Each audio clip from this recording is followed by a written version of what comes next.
अर्जुन वाचा स्थितप्रज्ञस्य का भाषा समाधिस्थस्य केशव समाधिस्तस्य केशव स्थितधि किं प्रभाषेत ततधि किं प्रभाषेत किम् असीता व्रजेत किम्। किम् असीत व्रजेत किम्। कोई अवेलेबल है ट्रांसलेशन और पॉपट के लिए?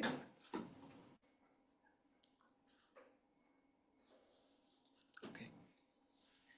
Arjuna said, "O symptoms of one whose consciousness is merged in transcendence. How does he speak? What is his language? How does he sit and how does he walk?" Okay, तो यहाँ पे अर्जुन प्रश्न पूछ रहे हैं। अभी हमने पिछले कई श्लोकों में देखा कि कृष्णा अर्जुन के जो पहले चैप्टर में पूछे गए प्रश्न थे और सेकंड चैप्टर के शुरू शुरू में जो उसने डाउट्स अपने प्रेजेंट किए थे अर्जुन ने, उसके रिस्पॉन्स में सीरीज ऑफ श्लोकास कृष्णा ने बताए। अभी पिछले श्लोक में ही कृष्णा ने बोला था कि कैसे जो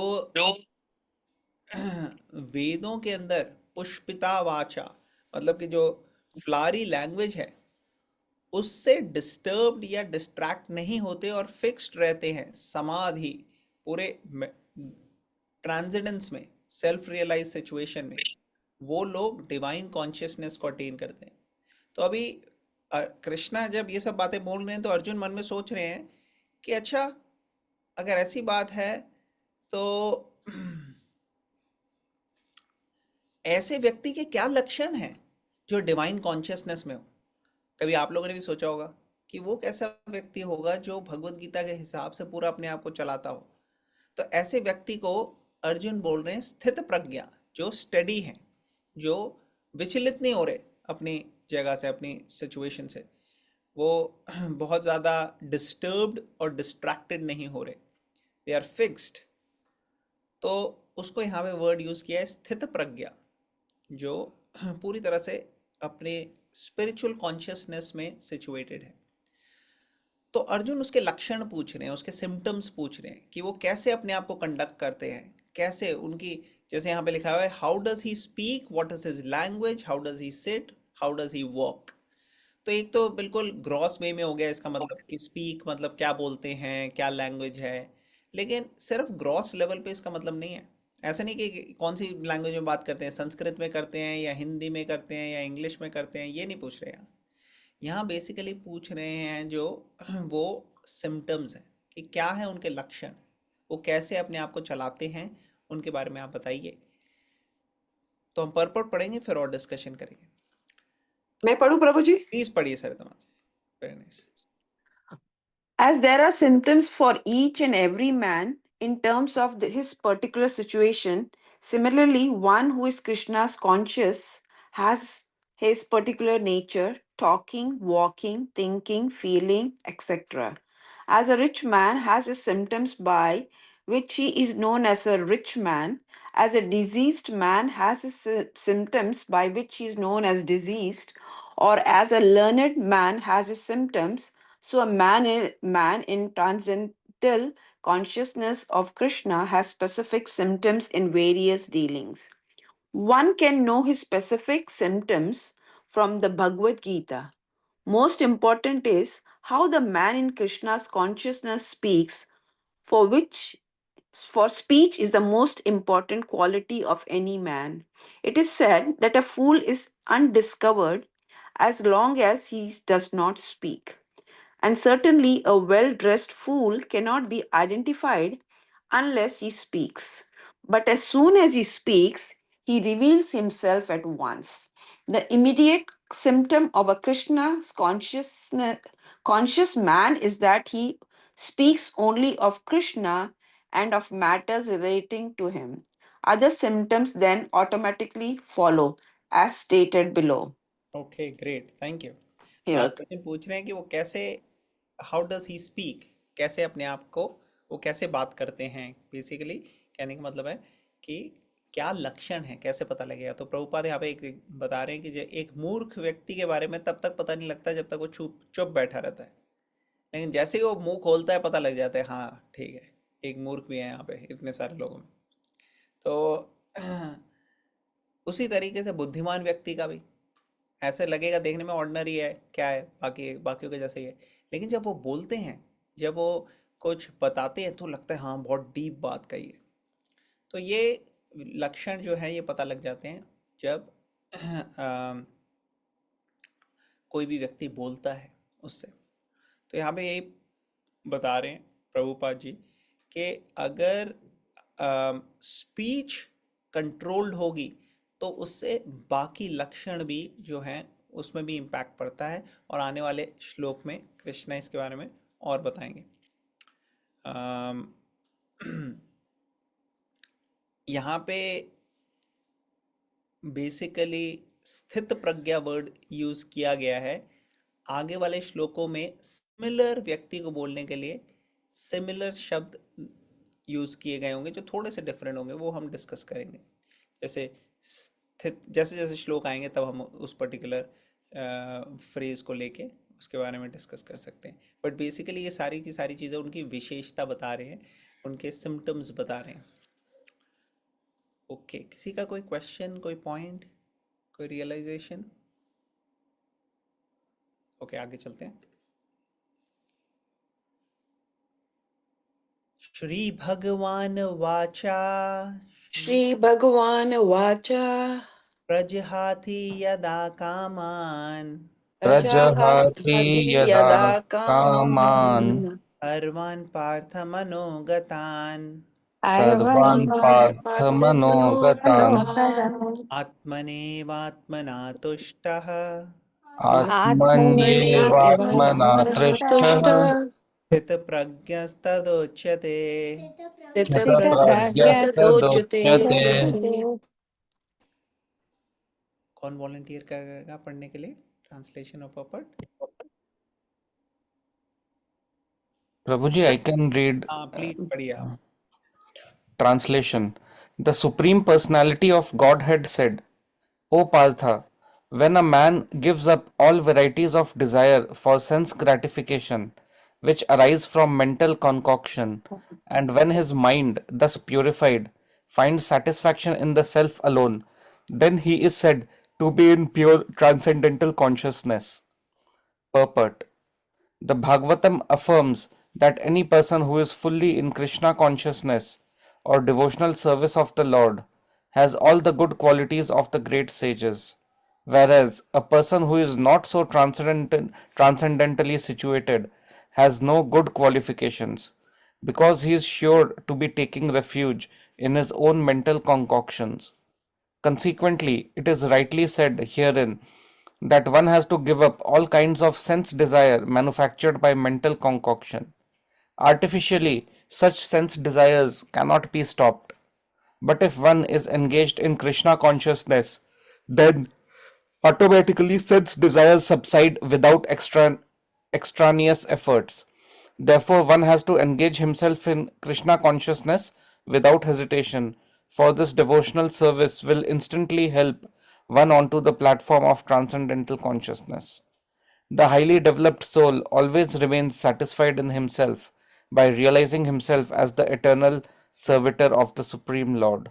Such a transcendentally situated person has no sense desires resulting from petty materialism. Rather, he remains always happy in his natural position of eternally serving the Supreme Lord. Hare Krishna. Hare Krishna. तो कृष्णा यहाँ पे जवाब दे रहे हैं अर्जुन के प्रश्न का, कि उसने पूछा कि क्या लक्षण है ऐसे व्यक्ति के। तो पहला लक्षण जो भगवान यहाँ पे बोल रहे हैं वो ये है कि ऐसा व्यक्ति की इच्छाएं जो है, डिजायर जो है, वो इंद्र तृप्ति की तरफ नहीं जाते, सेंस ग्रेटिफिकेशन की तरफ नहीं जाते। तो सेंसेस हैं हमारी, सेंसेस को सेटिस्फाई करने के लिए कई बारी बहुत कलाबाजियां करनी पड़ती है। और ये सब किस लिए होता है? ये माइंड की वजह से होता है, क्योंकि माइंड कहता है कि ये सेंस को अगर हम सेटिस्फाई करेंगे तो उससे बहुत खुशी मिल जाएगी हमें, तो हम जाते हैं उस सेंस को सेटिस्फाई करने के लिए। और फिर और दूसरी सेंस को, तो माइंड ऐसे हमारे को इधर उधर लगाता रहता है। क्यों? क्योंकि अभी पूरी तरह से माइंड प्यूरिफाई नहीं हुआ। तो भगवान बता रहे हैं कि जो स्थित प्रज्ञा है, जिसकी कॉन्शियसनेस ट्रांसेंडेंस में है, जो यहाँ पे पर्पट में प्रभुपाद ने एक्सप्लेन किया कि जो समाधि में है भगवान की सेवा में लगने की, ऐसे व्यक्ति जो हैं उनकी ट्रांसेंडेंटल क्या कॉन्शियसनेस की वजह से एक पूरा बंद है। माइंड प्योरीफाई हो जाता है। प्योरीफाई होने की वजह से ऐसे व्यक्तियों का माइंड जो है वो कंट्रोल होता है। अगर हम देखें तो कैसे बाहर के जो सिम्टम्स हैं वो डिपेंड करते हैं अंदर क्या चल रहा है हमारे, जिसे कहते हैं ना बॉडी लैंग्वेज। तो बॉडी लैंग्वेज पता लग जाती है जब माइंड के बारे में पता लग जाता है बॉडी लैंग्वेज से। तो सिमिलरली यहाँ पे अगर उसके सिम्टम्स हमें देखने हैं स्थित प्रज्ञा के, कि उसकी कैसे वो अपने आप को कंडक्ट कर रहे हैं, तो सबसे पहले कृष्णा बता रहे हैं कि उसका माइंड जो है वो प्यूरिफाई हो चुका है, और माइंड प्यूरिफाई होने के कारण वो इंद्र तृप्ति की इच्छाओं के पीछे नहीं भाग रहे। अभी भी हो सकता है वो भी वैसे ही कंडक्ट कर रहे हो अपने आप को जैसे दूसरे लोग कंडक्ट कर रहे हैं, जैसे शिला प्रभुपाद या कई सारे हमारे आचार्य हैं, वो भी देखने में नॉर्मल लगते थे कि हाँ भाई ये भी नॉर्मल वॉक कर रहे हैं, हम भी नॉर्मल वॉक कर रहे हैं, इन्होंने भी कपड़े पहने हमने भी कपड़े पहने, ये भी खा पी रहे हैं हम भी खा पी रहे हैं, ये भी सोते हैं हम भी सोते हैं, तो क्या दिक्कत है, क्या डिफरेंस है? डिफरेंस ये है कि उनका मकसद अपने इंद्रियों को सेटिस्फाई नहीं करना, बल्कि उनका मकसद ये है कि कैसे भगवान की सेवा में लगे, कैसे बाकी लोगों को भगवान की सेवा में लगाएं, कैसे भगवान ने जो भगवत गीता का ज्ञान दिया उसको समझ के अपनी लाइफ को और अच्छा बनाएं, ताकि हम खुद भी प्रसन्न और आनंदित हो सकें और बाकी लोग भी इससे खुश हो सके और आनंदित हो सके। क्योंकि अगर हम देखें तो दुनिया में कई तरीके की समस्याएं हैं, और इन समस्याओं को सॉल्व करने के लिए कई सारे प्रोजेक्ट्स, कई सारे सॉल्यूशंस प्रपोज हो रहे हैं। लेकिन हम देखते हैं, और प्रहलाद महाराज इस चीज़ को कितने पहले ही बोल चुके थे, कि ये सारे प्रपोजल जितने भी आते हैं ना, इनमें जो प्रॉब्लम को सॉल्व करने का बेनिफिट मिलता है उसके साथ साथ कई नई प्रॉब्लम, नई समस्याएं खड़ी हो जाती हैं।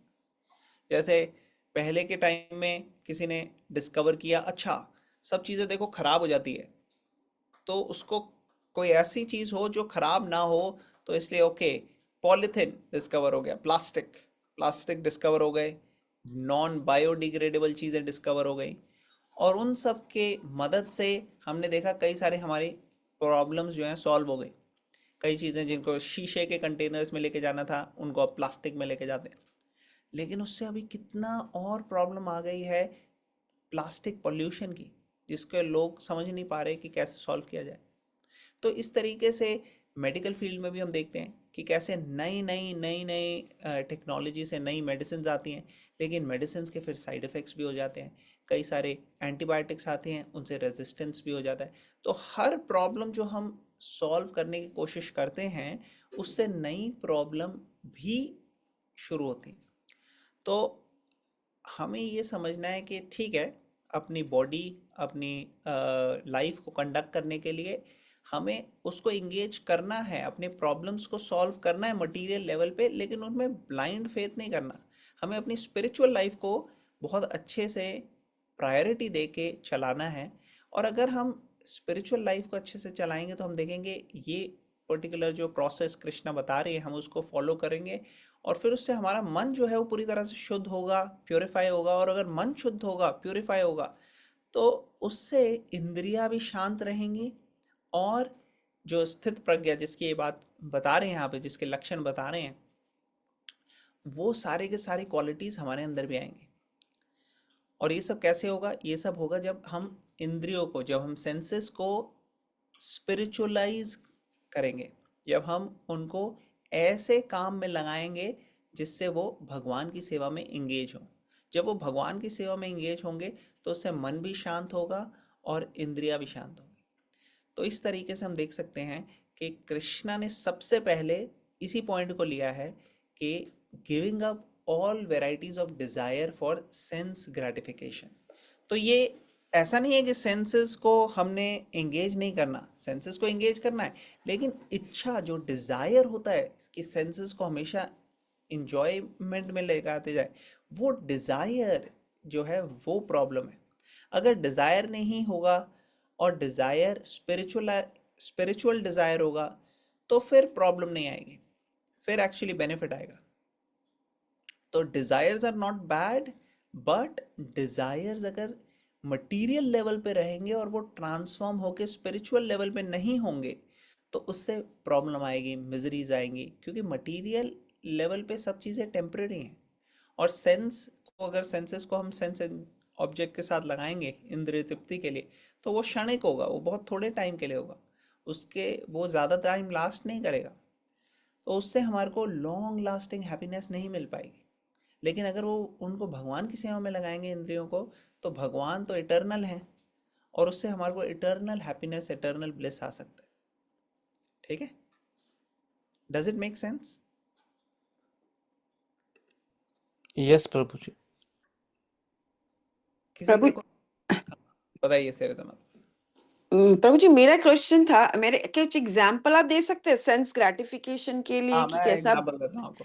तो वो जैसे, ज्यादा अच्छा। हाँ। हाँ ये बहुत अच्छा आपने पॉइंट बोला। जैसे अगर मान लो हम्म, हम नॉर्मली हमारा जहाँ पे भी सेंसेस का मन करता है ना जाने का, वहाँ पे हम अच्छा। खोल लेते हैं। हम्म, जैसे अगर मान लो हम नॉर्मली अगर देखें, नॉर्मल लोग जब हम्म, उनको खाने का मन है वो फटाफट उठा के खा लेते हैं। हम्म, लेकिन अगर स्पिरिचुअलाइज करें तो जो हम्म, खाना हम ऐसे उठा के खा रहे हैं, उसको अगर हम प्यार से एक कॉन्शियस वे में उसको प्रिपेयर करके भगवान को भोग लगा के फिर अगर हम खाएंगे, तो ये हो गया स्पिरिचुअलाइज्ड। ये जो प्रोसेस सेम है। आपने हम्म, नॉर्मली भी आप गए बाजार, आपने खरीदी चीज़ें, आपने घर लेकर आए, उसको पकाया और नॉर्मली आपने उसको खाया। लेकिन अब अगर आप भगवत गीता और ग्रंथों के हिसाब से आप देखें, तो उसमें एक काम आपको ऐड करना है। ये जो 3-4 घंटे का प्रोसेस आपने लगाया, चीज़ें लेके आए, बनाया, उसको साफ किया और फिर अच्छे से कुक किया, सब कुछ करा, अब उसमें आप 20 मिनट और ऐड कर दो या 15 मिनट और ऐड कर दो, और वो क्या है, वो क्या है, प्रेम से भगवान के लिए उसको ऑफर करो।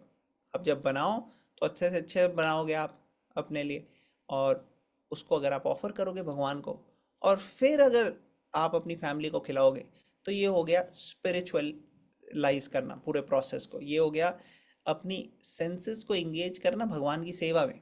पहले हम्म, मकसद क्या था? पहले मकसद था कि अपने आप को सेटिस्फाई करना। सेंस। ओके। अब आपका सेल्फलेस हो गया, अब आप दूसरों के लिए कर रहे हो, भगवान को ऑफर कर रहे हो, सबको डिस्ट्रीब्यूट कर रहे हो, और आप भी इसमें आपको भी सेटिस्फैक्शन मिला, और साथ में आपको उसका जो नॉर्मल खाना हम खाते हैं उससे क्या होता है, उससे कर्म लगता है। जैसे अच्छा। अगर किसी ने नॉनवेज खाया तो नॉनवेज का कर्म लगेगा, जिसको हम्म, भी दर्द दिया उसका। अगर किसी ने वेजिटेरियन खाया तो वेजिटेरियन का कर्म लगेगा। लेकिन प्रसाद लेने से कर्म कट जाते हैं, मतलब हम्म, वो पहले कभी लगे भी होंगे कर्म, वो भी नष्ट हो जाएंगे सारे। तो ये बेनिफिट है प्रसाद का। तो ये एक एग्जांपल हो गया। Does it make sense? Yes yes Prabhu ji, very much. उसी तरह से हम देखते हैं, जब शिला प्रभुपाद अमेरिका आए, तो प्रभुपाद जी अमेरिका में कई सारे अमेरिकन लोगों के साथ मिले जो काफ़ी यंग थे, और वो काफ़ी इम्प्रेस हुए स्वामी जी को। पहले तो होता है क्यूरोसिटी हुई उनको कि क्या कर रहे हैं ये स्वामी जी, और फिर धीरे धीरे करके जब प्रभुपाद जी ने मैसेज बताया भगवत गीता का कि कैसे कीर्तन किया, प्रसादम उनको दिया, तो कीर्तन और प्रसादम से वो इतने इम्प्रेस हुए कि उनकी जो पुरानी हैबिट्स थी, जैसे वो इंटॉक्सिकेशन, ड्रग्स, अल्कोहल, बिना शादी के रिलेशनशिप्स, ये सब चीज़ें जो जिसमें वो एंगेज थे, वो सारे के सारे उनने ऑटोमेटिकली छूट गए। क्योंकि अभी उनको एक हायर टेस्ट मिल गया, उनको हम्म, कीर्तन में वो आनंद आया जो उन्होंने कहा ये इंटॉक्सिकेशन में इतना आनंद नहीं है, दारू, ड्रग्स, इनमें इतना आनंद नहीं है, सिगरेट में जितना आनंद है कीर्तन में, जितना आनंद है प्रसाद में, जितना आनंद है सेवा में। तो उनको जब सेवा का और इनका नशा लगा भगवान के प्रसाद का, तो उनके जो लोअर टेंडेंसीज थी वो सारी की सारी चली गई।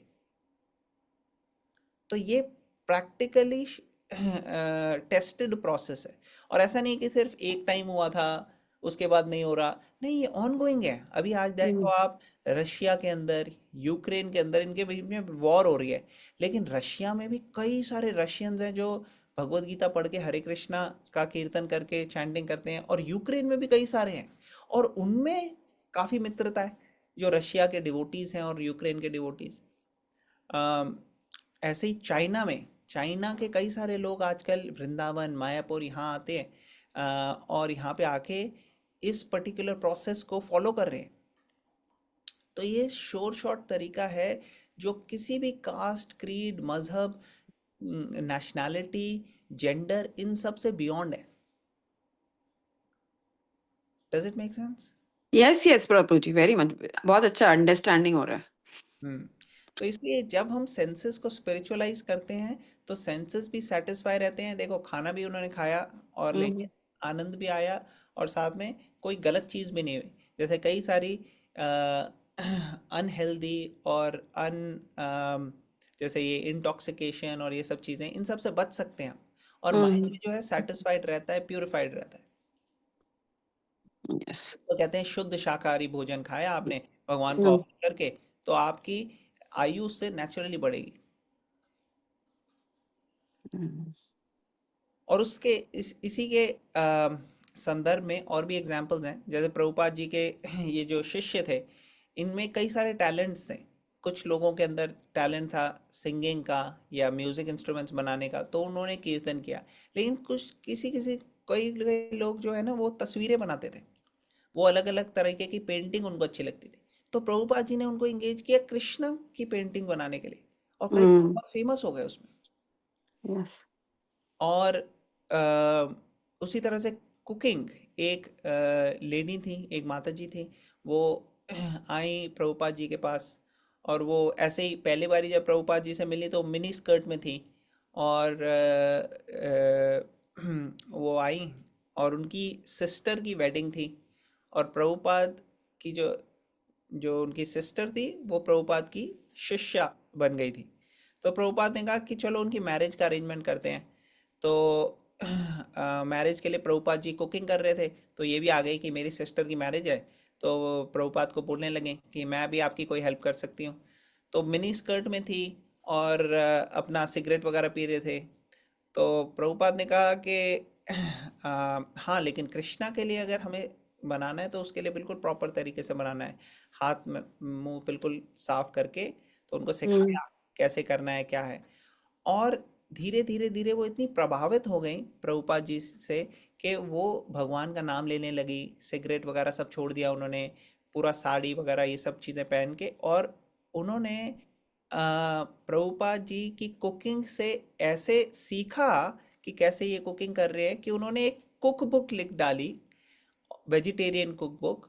और वो उस टाइम की सबसे पहली और सुपरहिट वेजिटेरियन कुक बुक थी।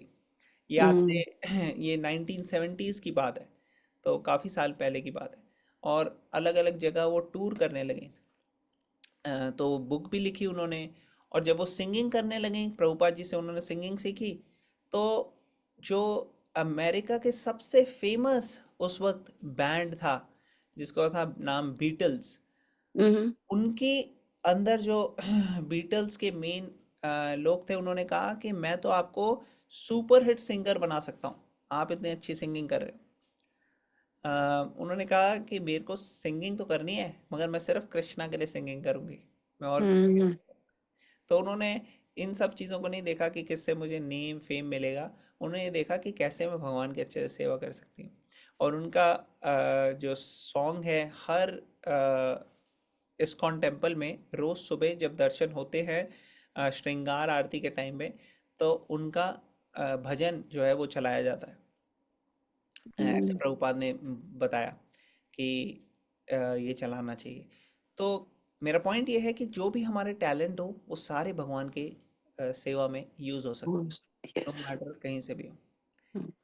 एक प्रभुपाद जी के शिष्य थे, वो बहुत अच्छे टेनिस प्लेयर थे, और वो काफ़ी अच्छे क्या कहते हैं बिजनेस वगैरह इस सब में अच्छे थे। तो प्रभुपाद जी के पास आते थे रेगुलरली सीखने के लिए वो स्पिरिचुअल लाइफ के बारे में। और प्रभुपाद जी ने कई सारी उनको बातें बताई, और उससे वो इतने प्रभावित हुए कि वो मोटिवेशनल स्पीकर बने। और ये आजकल की बात नहीं है, ये है करीब करीब 30 साल 35 साल पहले की। और वो इतने ज़्यादा इस फील्ड में उन्होंने जो प्रभुपाद से सीखा उससे वो इतने ज़्यादा फेमस हो गए कि उनको अलग अलग जगह बुलाने, बड़ी बड़ी कंपनीज में उनको लेक्चर देने के लिए बुलाया जाता था। और वो एक एक घंटे के उस टाइम पे कई हजारों डॉलर लेते थे ऐसी कंपनी से। तो मेरा कहने का मतलब है कि जो प्रोसेस है भगवत गीता का, वो किसी भी फील्ड में हम हों, हमारे लिए वो प्रैक्टिकल लाइफ में हेल्पफुल होता है। और इसको अच्छे से अगर हमारी ट्रेनिंग हो समझने की और प्रैक्टिस करने की, तो हम इसको शेयर भी कर सकते हैं और इससे कई लोगों की लाइफ जो है ट्रांसफॉर्म हो सकती है। हम्म। ओके, और किसी का कोई क्वेश्चन? आप और कुछ शेयर करना चाहते हैं सरिता जी? नहीं, आपने जैसे बोला ना कि प्रोफेशनल लाइफ में वैसे उसमें रियली बहुत फर्क पड़ता है। एटलीस्ट आई मुझे ऐसा लगता है कि आप बहुत काम डाउन भी हो जाते हो, एंड आपका जो देखने का तरीका है ना, पर्सपेक्टिव है ना, वो थोड़ा डिफरेंट हो जाता है। ये मेरा ऐसा अपना सोचना है, मतलब आई कैन मुझे ऐसा फील होता है कि बिल्कुल। You start thinking from other persons point of कि उसने ऐसा क्यों कहा, ऐसा हो सकता है उसके लिए ऐसा, लाइक आप उसको पहले आपको क्रोध आएगा उसके ऊपर, लेकिन आपका क्रोध अभी उसको आपको उसके ऊपर क्रोध नहीं आता, आपको पता चलता है कि नहीं नहीं ऐसा है उसकी लाइफ में, तो you start thinking in a different way. Exactly exactly. तो एक एग्जांपल देता हूँ मैं, इससे और ज़्यादा आपको रिलेटेबल लगेगा। जैसे अलग अलग लोग अलग अलग चीज़ को देख के उनको अलग थॉट्स आती है। जैसे एक फ्लावर को ले लें अगर हम, एक फ्लावर, एक फूल, उसको अलग अलग लोग देख के अलग अलग चीज़ें सोचेंगे। कोई यंग बॉय है, उसकी गर्लफ्रेंड है, तो वो सोचेगा कि फूल ले लेता हूँ उसको दूंगा। कोई लेडी है, वो अगर वॉक कर रही है, वो देगी, वो सोचेगी फूल ले लेती हूँ, मैं अपने बालों में लगा लेती हूँ, अच्छे लगेंगे।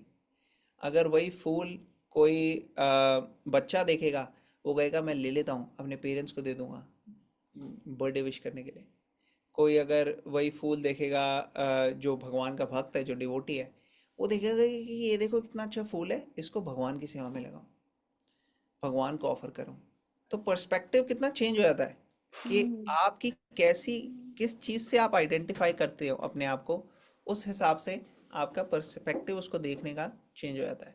और इवन हमारी लाइफ में भी हम जिस लेवल पे हों, जिस स्टेज में हो, जो हमारी कॉन्शियसनेस है, स्पिरिचुअल कॉन्शियसनेस, उस हिसाब से हम रियलिटी को अलग अलग तरीके से देखते हैं।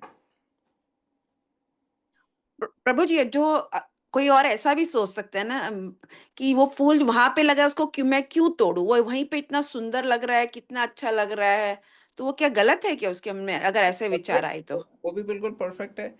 सारे अलग अलग लोगों के हिसाब से अलग अलग अच्छा। पर्सपेक्टिव है।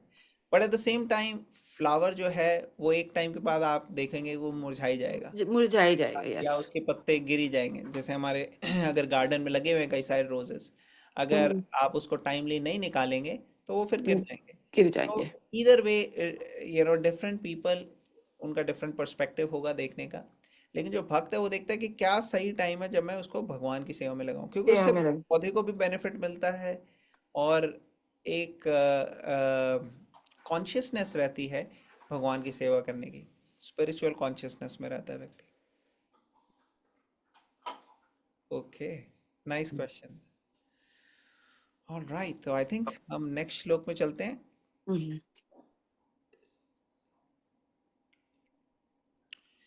दुखेषु अनुद्विग्नमना, दुःखेषु दुःखेषु अनिर्विघ्नमनाः दुःखेषु विगतस्पृहा, सुखेषु दुःखेषु विगतस्पृहः विगतस्पृहा।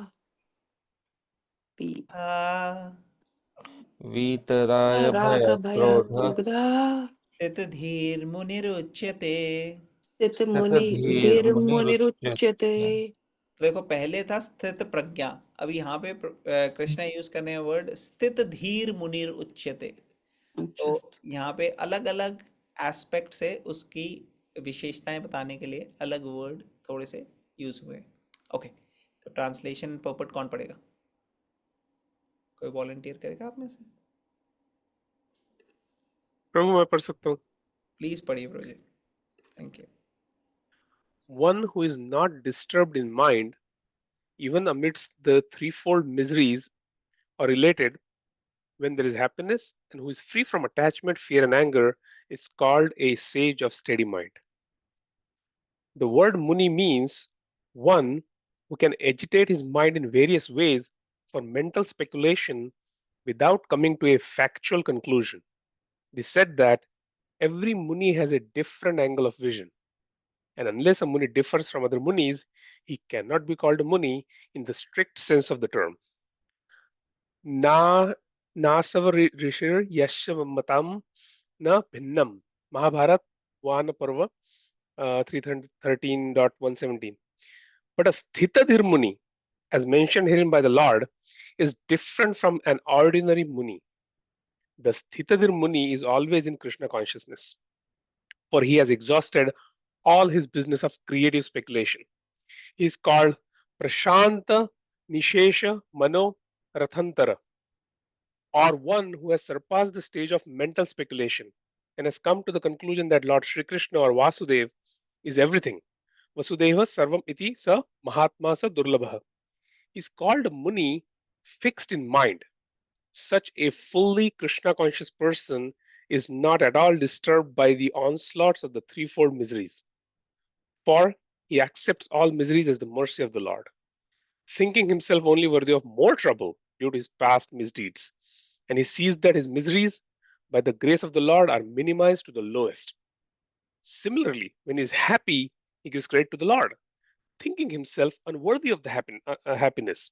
He realizes that it is due only to the Lord's grace that he is in such a comfortable condition and able to render better service to the Lord. And for the service of the Lord, he is always daring and active and is not influenced by attachment or aversion. Attachment means accepting things for one's own sense gratification, and detachment is the absence of such sensual attachment. But one fixed in Krishna consciousness has neither attachment nor detachment because his life is dedicated in the service of the Lord. Consequently, he is not at all angry, even when his attempts are unsuccessful. Success or no success, a Krishna conscious person is always steady in his determination. Hare Krishna, thank you. Okay, तो यहाँ पे प्रभुपाद जी मुनि के बारे में बता रहे हैं। तो पहले कृष्णा ने क्या बोला है यहाँ पे कि ऐसे व्यक्ति, क्योंकि माइंड अब कंट्रोल हो गया, तो माइंड कंट्रोल होने की वजह से मिजरी हो या हैप्पीनेस हो, ये सब चीज़ों में वो स्टेडी रहता है, स्थित धीर मुनिर, तो वो डिस्टर्ब नहीं होता। और इसी वजह से, क्योंकि माइंड कंट्रोल है, इसलिए उसको ये वाले जो पुशेस हैं वो डिस्टर्ब नहीं करती, जैसे एंगर, फियर, अटैचमेंट, इन सब से वो विचलित नहीं होता। तो ये सारे सिम्टम्स हैं। अब थ्री फोल्ड मिजरीज, जैसे आदि भौतिक, आध्यात्मिक, आदि दैविक, इनके बारे में हमने पहले भी पढ़ा था कि कैसे आदि भौतिक, आदि दैविक और आदि आत्मात्मिक, इन तीन कैटेगरीज में हम मिजरीज को क्लासिफाई कर देते हैं।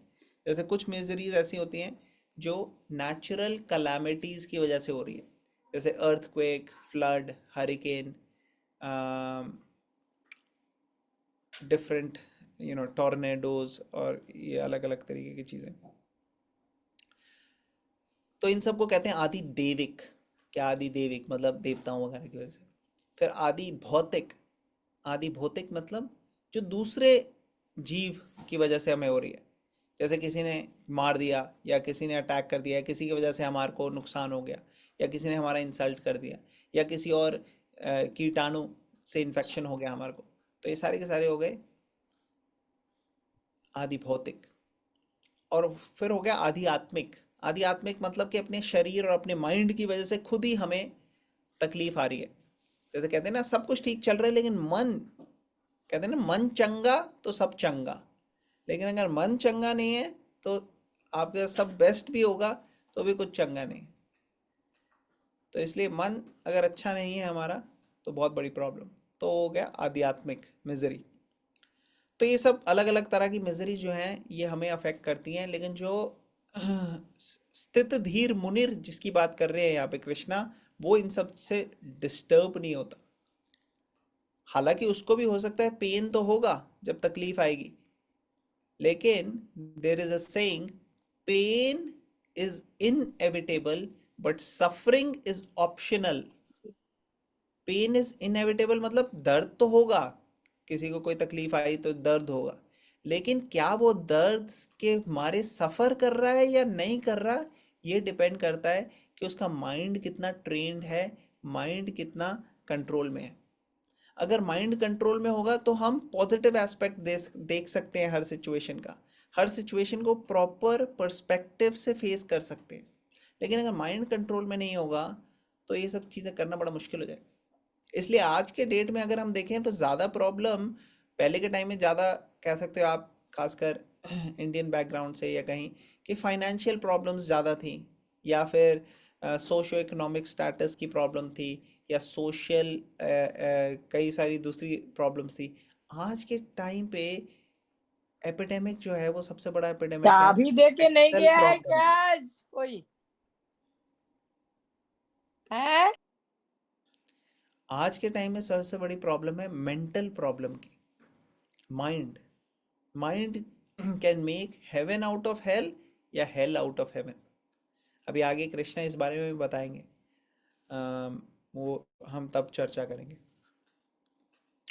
तो यहाँ पे प्रभुपाद परपट में बता रहे हैं कि एक इस तरीके के मुनि होते हैं जिनको अच्छा लगता है तर्क वितर्क करना, डिबेट करना, अलग अलग एंगल ऑफ विजन से देखना, फिलोसॉफिकल चीज़ों को, शास्त्रिक चीज़ों को, अलग अलग चीज़ों को वो इस एंगल से देखते हैं। लेकिन उनका आइडिया ये नहीं होता कि कैसे इससे सीख के हम आध्यात्मिक प्रगति करें। उनका मकसद ये होता है कि कैसे मैं नए नए पर्सपेक्टिव इसके बता सकूं, कि कैसे इसका ये भी मतलब हो सकता है, वो भी हो सकता है। और इस तर्क वितर्क करने में जब कोई नई चीज़ किसी को मिलती है तो उसको कहते हैं हाँ यार ये बढ़िया आदमी है। तो ये एक कैटेगरी के मुनि हैं जो प्रभुपाद जी बता रहे हैं यहाँ पे। एक दूसरी तरह के भी मुनि हैं, और वो कौन है? वो है स्थित धीर मुनीर। तो प्रभुपाद यहाँ पे बता रहे हैं कि ये स्थित धीर मुनि ये इस तरीके का मुनि नहीं है जो सिर्फ तर्क वितर्क करने के लिए बात करे, नहीं, ये स्टेडी है, इसके अंदर एक्चुअली अच्छी क्वालिटीज हैं।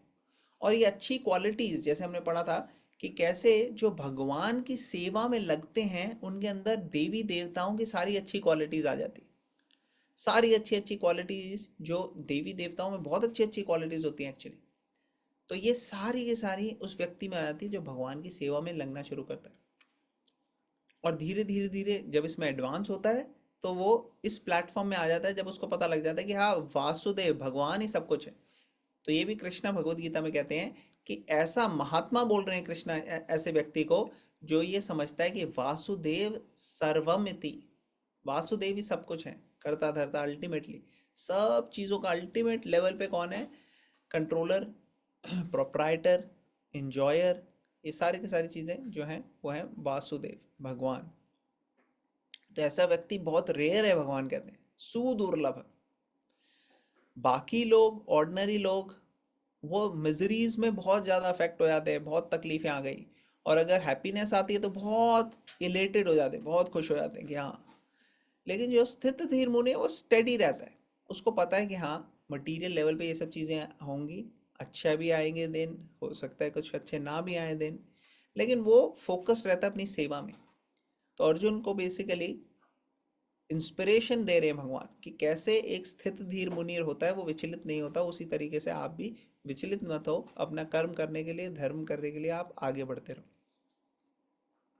फिर यहाँ पे ये भी बता रहे हैं प्रभुपाद कि कई व्यक्ति ऐसे हैं जो तकलीफ में होते हैं और तब वो फिर भी समझते हैं कि ये मेरे को तो इससे बहुत बुरी सिचुएशन से गुजरना था, लेकिन भगवान जो है वो मुझे बहुत अच्छी सिचुएशन में रख रहे हैं एक्चुअली।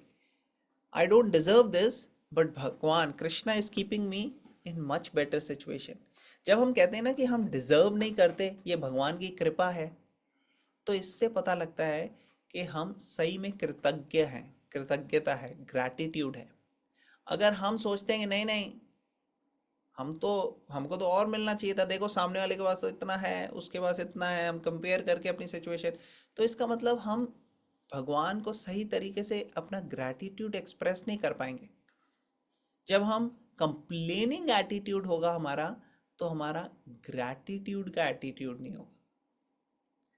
और ग्रैटिट्यूड का एटीट्यूड एक्चुअली सेटिस्फैक्शन और हैप्पीनेस देता है। अगर कोई मटीरियल फील्ड में भी हो, मटीरियल रेल्म में भी हो, कोई भगवान का भक्त ना भी हो, लेकिन अगर वो ग्रैटिट्यूड एक्सप्रेस कर रहा है तो वो खुश रहेगा। एक बारी हमारे पीछे एक कॉन्फ्रेंस हुई, उसमें डॉक्टर्स में देखा गया कि वो उनके अंदर बर्नआउट बहुत हो जाता है। अमेरिका में देखा कि बाकी प्रोफेशंस के कंपैरिजन में डॉक्टर्स का बर्नआउट रेट बहुत ज़्यादा है। बड़ी जल्दी ऐसे हो जाता है कि डॉक्टर्स जो है वो अपना प्रोफेशन को छोड़ने तक के लिए रेडी हो जाते हैं, रिटायर होने के लिए, क्योंकि वो कहते हैं कि इस ये और ज़्यादा मैं नहीं कर सकता, मैं इस चीज़ से कर करके थक चुका हूँ। और उसके लिए वो अलग अलग डिपार्टमेंट्स के लोगों को बुलाया उन्होंने डिस्कस करने के लिए। तो अपने डिपार्टमेंट से मैंने लीड किया था, तो मैं वहाँ पे गया और उसमें कई सारे डिफरेंट वेज बता रहे थे वो कि कैसे बर्नआउट का रिलेशनशिप है माइंड से, और कैसे माइंड को शांत और सेटिस्फाई रखना है। और उसमें एक सबसे इम्पोर्टेंट चीज़ वो बता रहे थे कि one of the aspect is gratitude. कैसे हम ग्रेटफुल रहते हैं, जितना हम ग्रैटिट्यूड एक्सप्रेस करेंगे। और ऐसे कई सारी चीज़ें थी, डिफरेंट एस्पेक्ट है, मैं सिर्फ एक यहाँ पे बता रहा हूँ आपको। तो मैं उसके कंपेयर कर रहा हूँ कि कैसे ग्रैटिट्यूड का एटीट्यूड जो है वो यहाँ पे शास्त्रों में भी हमारे बताया गया। इनफैक्ट ब्रह्मा जी बोलते हैं कि अगर, कृष्णा को बोल रहे हैं कि अगर कोई व्यक्ति जो तकलीफ़ों पे तकलीफ़ें आती जा रही हैं और वो तकलीफ़ों में भी कहता है भगवान थैंक यू थैंक यू, जैसे प्रहलाद महाराज, तो इस लेवल का एडवांस व्यक्ति जो है ये मुक्ति के लिए एलिजिबल है। ऐसे व्यक्ति को अब धरती में कोई रहने की ज़रूरत नहीं है, क्योंकि इसने अपनी पूरी जर्नी ख़त्म कर ली है। अब दिस पर्सन कैन एडवांस, ये आगे बढ़ सकते हैं आध्यात्मिक उसमें। तो ये कॉन्शियसनेस जो है बहुत एडवांस कॉन्शियसनेस है कि भगवान मैं तो इससे भी बुरा डिजर्व करता हूँ, लेकिन आपकी कृपा है कि आपने मुझे इतनी अच्छी सिचुएशन में रखा है, आपने मुझे इतना सब कुछ दिया है, चाहे कुछ भी नहीं हो किसी के पास, लेकिन फिर भी अगर ऐसे कॉन्शियसनेस में हो तो बहुत एडवांस कॉन्शियसनेस है। जैसे हम देखते हैं कि कई कई पहले के टाइम में ब्राह्मण होते थे, जैसे द्रोणाचार्य या सुदामा, ये अलग अलग एग्जाम्पल दिए शास्त्रों में कि कैसे उनके पास बड़े लिमिटेड मीन्स थे, लेकिन जब सुदामा गया कृष्णा के पास तो उसने कृष्णा से कुछ मांगा नहीं, उसकी हिम्मत ही नहीं हुई, उसने सोचा ही नहीं मांगने का, और बिना मांगे भगवान ने उसका सब अरेंजमेंट कर दिया। तो अगर हम भगवान की सेवा में अपने आप को लगाते हैं तो फिर हमें भगवान से कुछ मांगने की ज़रूरत नहीं है, फिर बाकी सारी चीज़ें भगवान ही सेटिस्फाई करते हैं हमारी। और अगर हम ग्रेटफुल रहते हैं जो हमें मिला है उसमें, तो फिर उससे हम रियली भगवान को कह रहे हैं भगवान थैंक यू। और this is how we can advance. ये हमारी एडवांसमेंट के लिए बेस्ट तरीका है कि हम भगवान का नाम लें, भगवान का शरण लें और भगवान की शरण में लग के भगवान को धन्यवाद करें जो भी सिचुएशन में हम को भगवान ने रखा है।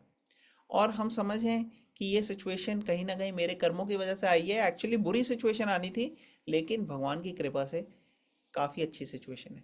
तो इस तरीके से मिजरीज में भी जो है स्टेडी रहता है स्थित धीर मुनि, ये कॉन्शियसनेस है। और फिर प्रभुपाद यहाँ बता रहे हैं कि अटैचमेंट और एवर्जन, कई चीज़ों से अटैच होना, एवर्जन होना, अगर हम भगवान से अटैच हों तो ये सारी दूसरी अटैचमेंट, एवर्जन, ये सब चीज़ें सेटिस्फाई हो जाती है। एक अटैचमेंट बहुत इंपॉर्टेंट है, वो है भगवान का जो प्रोसेस भगवत गीता के थ्रू उन्होंने दिया है, भगवान के नाम, उनके भक्त, इन सब से अगर हम कहीं ना कहीं फ्रेंडशिप बना लें तो वो हमें हेल्प करेगा एडवांस करने के लिए।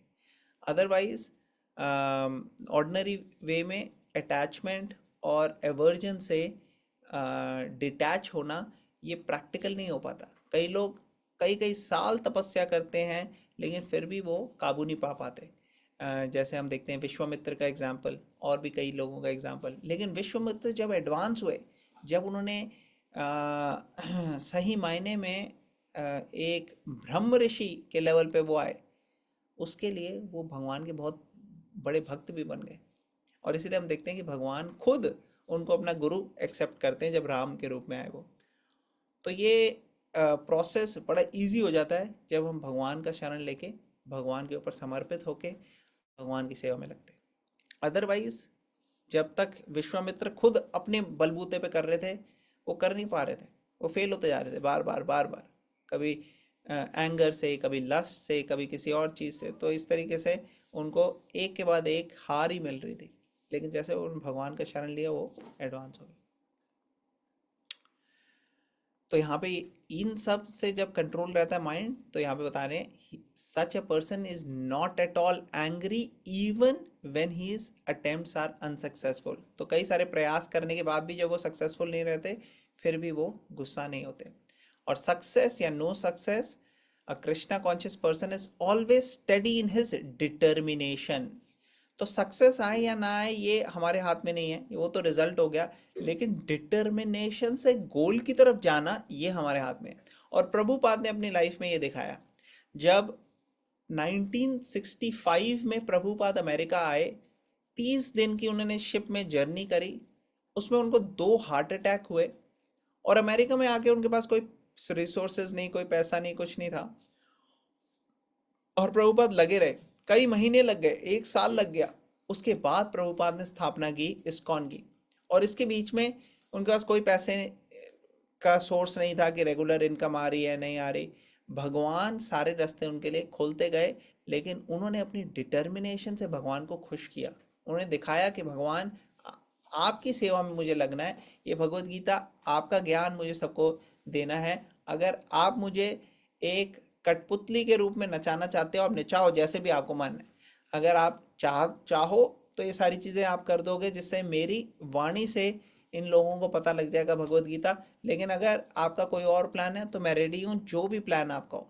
भगवान पे पूरी तरह से समर्पित होके, इतनी कोल्ड कंट्री है ये, यहाँ पे आप रह नहीं रह सकते बाहर। इंडिया में तो चलो बाहर फुटपाथ पे भी आप सो सकते हो, यहाँ पे तो सर्दियों में इतनी कड़ाके की ठंड पड़ती है। तो ऐसे ऐसी स्थिति में से प्रभुपाद जी ने अपने आप को गुजारा। लेकिन उनका मन में एक ही चीज़ थी कि कैसे भगवान को खुश किया जाए, कैसे भगवान की सेवा में लगा जाए।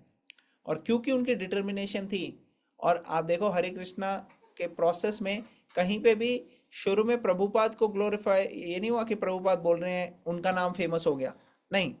हर एक को पूरी दुनिया में पता होगा हरे कृष्णा, लेकिन प्रभुपाद ज़्यादा लोगों को पता नहीं होगा। क्यों नहीं पता होगा? क्योंकि प्रभुपाद ने अपने आप को कभी ऊपर नहीं रखा, उन्होंने हमेशा कृष्णा को ऊपर रखा।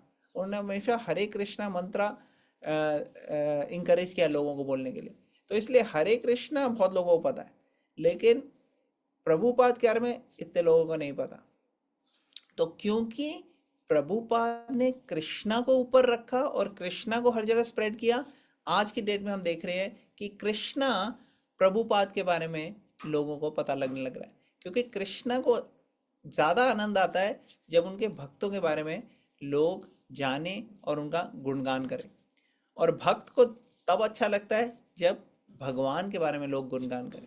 तो ऐसे भक्तों और भगवान के बीच में जो है वो एक कंपटीशन होता है कि भक्त जो है वो भगवान की सेवा करना चाहता है, और भगवान जो है वो भक्त की सेवा करना चाहते हैं। तो इस तरीके से चलता रहता है। ओके, तो यहाँ पे स्टॉप करते हैं। किसी का कोई क्वेश्चन, कमेंट, कोई पॉइंट, कोई रिफ्लेक्शन, रियलाइजेशन, कौन शेयर करना चाहेगा? कोई एक पॉइंट आप लोगों को आज की कॉन्फ्रेंस में नया पता लगा हो या नोट वर्दी हो?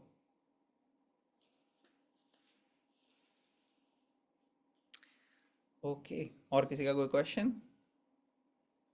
हरे कृष्णा प्रभु जी। हरे कृष्णा पूर्व माता जी। यस प्रभु जी, वो मुझे थैंकफुल वाली बात बहुत अच्छी लगी जो आपने बताई कि हमें भगवान का हमेशा थैंकफुल रहना चाहिए। बट मैं आपसे थोड़ा सा ये पूछना चाहती हूँ कि कैसे हमको थैंकफुल रहना चाहिए, मतलब मुंह से बोलकर कि भगवान आपने हमें जो दिया है वो सब, या फिर अंदर हम वो भावना को जागृत करें कि हमें जो भी मिल रहा है वो भगवान हमें अच्छा ही दे रहे हैं, हम अंदर से ग्रेटफुल रहे उनके लिए। थोड़ा सा आप इसको क्लियर कर हाँ, दीजिए। तो ये अच्छा क्वेश्चन है। तो माता जी एक्चुअली दोनों चीज़ें इंपॉर्टेंट हैं।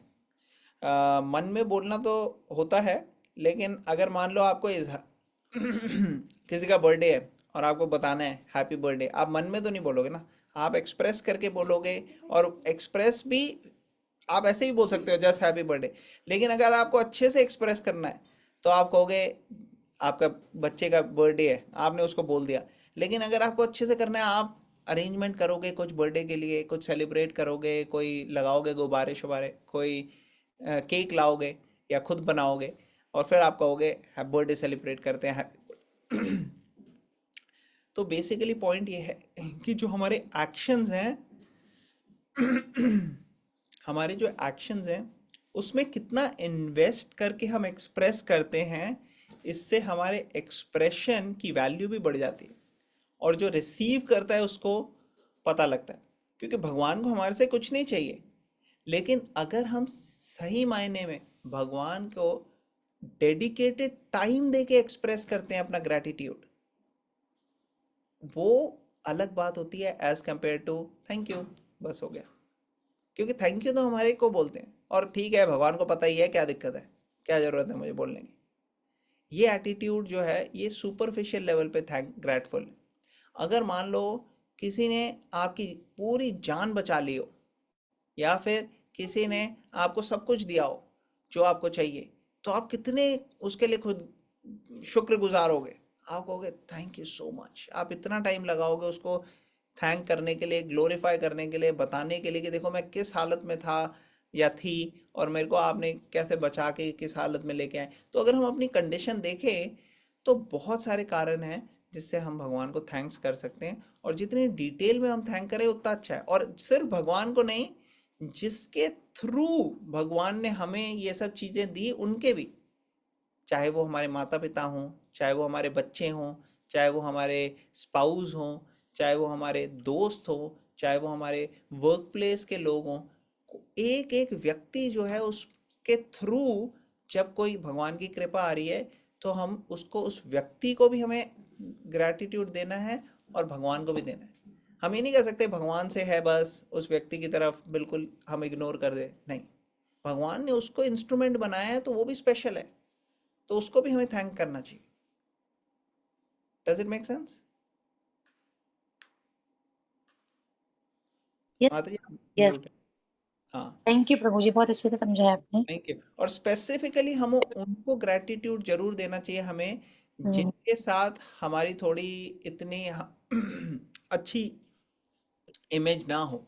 जैसे हम मान लो 10 लोग हैं हमारी फैमिली में या फ्रेंड में, उनमें से 8 के बारे में तो हमारे बड़े अच्छे ओपिनियन है, लेकिन 2 के बारे में अच्छे ओपिनियन नहीं है, इतनी हमारी उनके साथ अच्छी नहीं होती। वो 2 जो लोग हैं जिनके साथ इतनी अच्छी नहीं होती, उनको तो स्पेसिफिकली हमें ग्रैटिट्यूड एक्सप्रेस करना चाहिए, माइंड में भी और वर्बली भी। और कई सारे कारण मिलेंगे, जब हम ढूंढेंगे कि कहीं ना कहीं कारण मिलेंगे उनको थैंक करने के।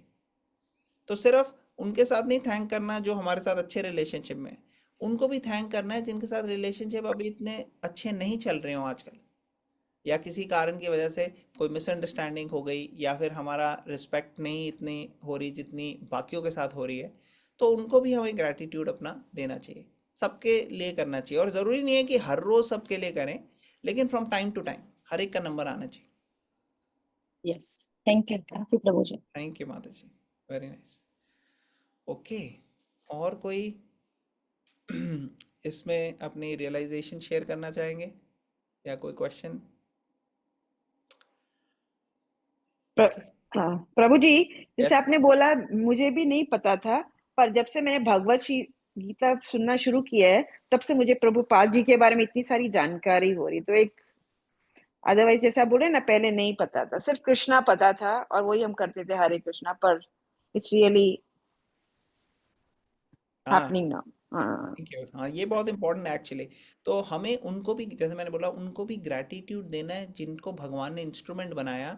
और मटेरियल चीज़ों के लिए तो हम बहुत थैंक कर देते हैं लोगों को, लेकिन स्पिरिचुअल, जो ये स्पिरिचुअल प्रोसेस जिन्होंने हमें दिया है, उनको तो अल्टीमेटली हमें थैंक्स करना चाहिए। इसीलिए कहते हैं गुरु देवो भव। गुरु जो है वो देवता के रूप में है, तो इसलिए गुरु को कभी अंडर एस्टिमेट नहीं करना है। तो क्योंकि हम प्रभुपाद जी की किताब पढ़ रहे हैं और उन्होंने इतना सैक्रिफाइस किया, तो वो भी हम सोच सकते हैं कि वो भी हमारे गुरु हैं। तो इस तरीके से हम प्रभुपाद जी को भी धन्यवाद दे सकते हैं, और इससे भगवान बहुत खुश होते हैं एक्चुअली। जब भगवान देखते हैं कि हम उनके इंस्ट्रूमेंट्स के लिए थैंकफुल हैं, तो उससे हमें बहुत कृपा मिलती है। Thank you for sharing that Sarita माता जी। ऑल राइट, तो हम एंड करते हैं यहाँ पे। Thank you very much. ग्रंथराज भगवद गीता की जय। जय